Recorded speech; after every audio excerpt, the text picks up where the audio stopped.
You know, we had this debate a few weeks ago on Squawk Alley. Is a dating app that lets the women make the first move, could that ultimately be market limiting? And when you look at some of the stats versus Tinder and Match versus Bumble, there may be an argument to make, but it really comes perhaps to Bumble BFF and Bumble Biz that could be the dark horses, right? When you get into the friendship and business spheres and you're bringing more women in, perhaps it's an easier proposition through Bumble than through some of the other apps that are trying to copycat that business strategy. That's where the value could lie. So I know, Andrew, you've been talking lots, too, about these IPO performances, which are pretty incredible. We just saw Bumble up, 70% in today's session, pricing above the range. There is that case to be made that perhaps it's those businesses, not the actual dating part of this app, that could be worth more in the long run. Tim, would you want to own this? Would you own this stock? I tell you what, Andrew, I wish we had this app growing up in Scarsdale. It might have made life easier. But look, the bottom line here is this is a case where the growth here, if you look at the S1 filing of 16 million of 2019 months 1 through 9 to 2020, not that great. The profitability turnaround, I think, has a lot to do with the level the stock was able to achieve on valuation. Obviously, a growth multiple being attached to this. And like so many of these IPOs, I think it's a market where liquidity is much about the story of the success here. But look, exciting space, certainly a very prominent new leader in the world. And I think this is a company that has a lot of attention, as it should. Okay, Tim, don't go anywhere because this next topic is all you.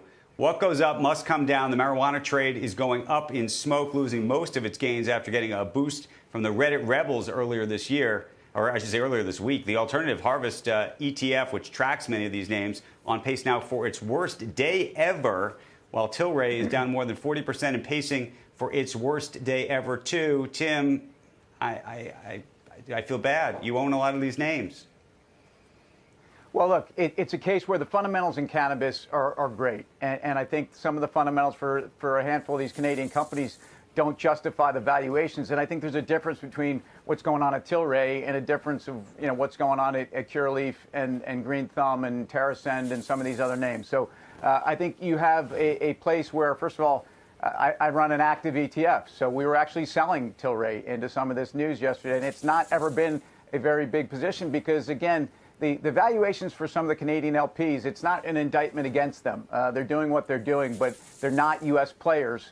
And I think investors really need to understand where valuations make sense, where there's long-term fundamentals. And we're still very early in the cannabis trade, and I think that's the good news. Okay, I've got to get Robert Frank into this rapid fire, and this is his story. Landlords are getting so desperate in New York City, this is unbelievable, by the way, that they'll actually let you move in for free. I said it. Yes, you heard it right. Free. It comes as thousands of apartments remain empty as the pandemic choking the rental market right here in the Big Apple. Robert, you have been following this story for us from the beginning. What to make of it?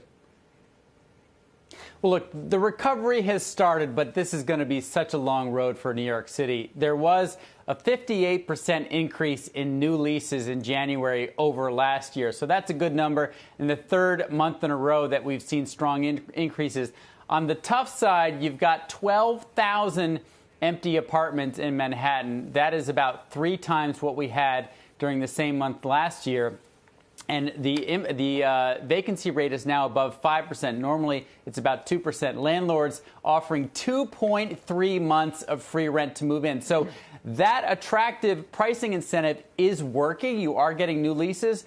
But if there are 12,000 officially empty apartments, people say that there are probably at least 20,000 truly empty apartments because of the shadow inventory that they don't want to put on the market because it would make it look so bad. So there's still so many empty apartments that will need leasing.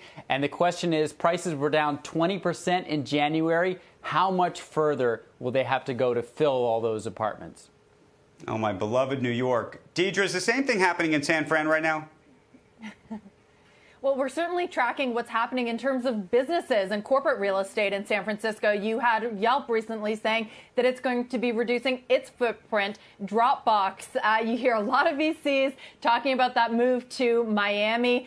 You see companies also going to the likes of Texas. So this is certainly, a massive topic. Are the tech companies sort of leaving? And, there's a lot of blowback, too, about California policies and whether it's business friendly enough. So it's something that we're keeping an eye on. And certainly the real estate market has, at least at that point when you're seeing the 1 and 2 bedroom apartments go empty. I mean, that is certainly an area that has just run up so much over the last few years that's being taken down a notch.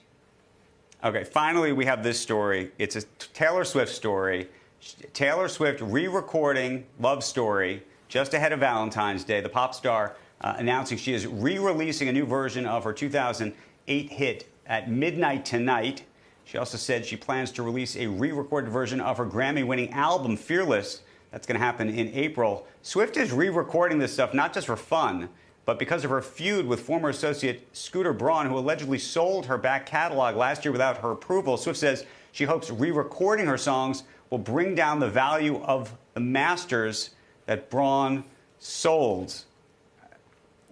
What do you make of this, guys?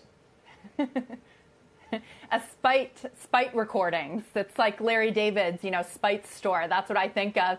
And it's amazing that she's taking this matter into her own hands, even though it will reduce the value of her masters.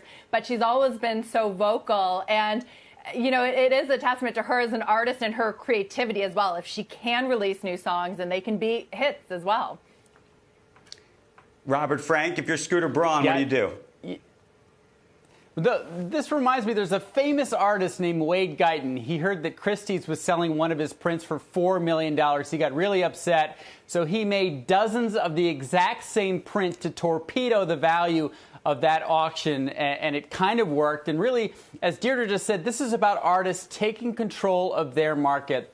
And it's great because they should be the ones controlling their market. I think, it'll be interesting to see what happens to the value of her previous recordings. I don't think they're going to go down. I think this is really just doubling the value of everything she owns because now she'll have 2 of the same album, both selling in the millions. Shepard Smith here. Thanks for watching CNBC on YouTube.